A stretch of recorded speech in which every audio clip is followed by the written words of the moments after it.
At 60, Shania Twain finally feels free enough to tell the full truth about the influences, struggles, and quiet inspirations that shaped her extraordinary life, including a deeply personal admiration she carried for decades.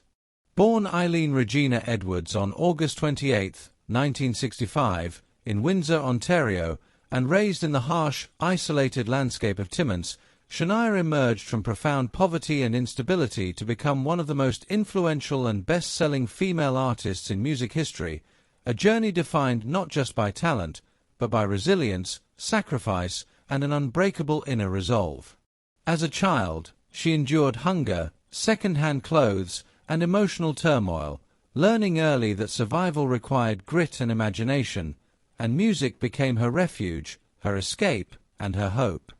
Singing in bars and clubs while still underage to help support her family, she held fast to the belief that her voice could one day carry her beyond her circumstances. That belief was tested brutally when, at just 21, she lost both parents in a tragic car accident and suddenly became the guardian of her younger siblings, putting her dreams on hold to provide stability by performing at Ontario's Deerhurst Resort, a chapter that revealed her strength of character as much as her vocal power. Her career shifted in the early 1990s when she signed with Mercury Records and adopted the name Shania, meaning "on my way," a prophetic symbol of what lay ahead. Though her debut album performed modestly, it caught the attention of legendary producer Robert John "Mutt" Langer, whose creative and personal partnership with Twain would ignite a revolution in country music. Their collaboration produced The Woman in Me in 1995, a bold fusion of country, pop, and rock that shattered genre boundaries and propelled Twain to stardom, followed by the cultural phenomenon Come On Over in 1997, which became the best-selling studio album by a female artist in history. With chart-topping hits, iconic visuals, and a fearless sense of style, Shania redefined what country music could be, becoming a global symbol of confidence and empowerment.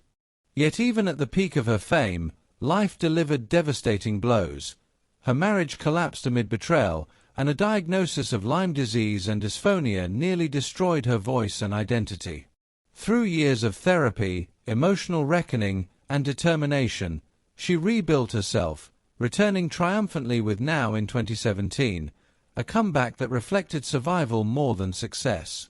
Her personal life found healing in an unexpected second love, marrying Frederick Thibaud in 2011, while her spiritual practices, vegetarian lifestyle, philanthropy through Shania Kids Can, and candid autobiography revealed a woman deeply committed to compassion, balance, and honesty.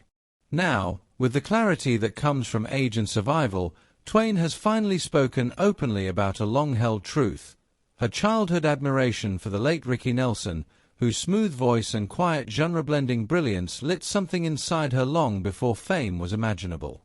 Watching him on a tiny television as a little girl in Timmins, she felt a spark that made her dream of making others feel what music made her feel, and during her darkest moments, including the years when illness nearly silenced her, Nelson's music brought her back to the beginning, reminding her why she fought to sing again. She credits his effortless crossing of musical boundaries as an unconscious blueprint for her own groundbreaking sound, an influence she carried privately until reaching a stage of life where honesty felt liberating. At 60, Shania Twain speaks not from nostalgia, but from peace, acknowledging that Ricky Nelson helped shape her musical compass long before she knew she had won, and in finally saying it aloud, she reveals that the quiet inspirations of childhood can echo across a lifetime, guiding us through hardship, reinvention, and ultimately, home.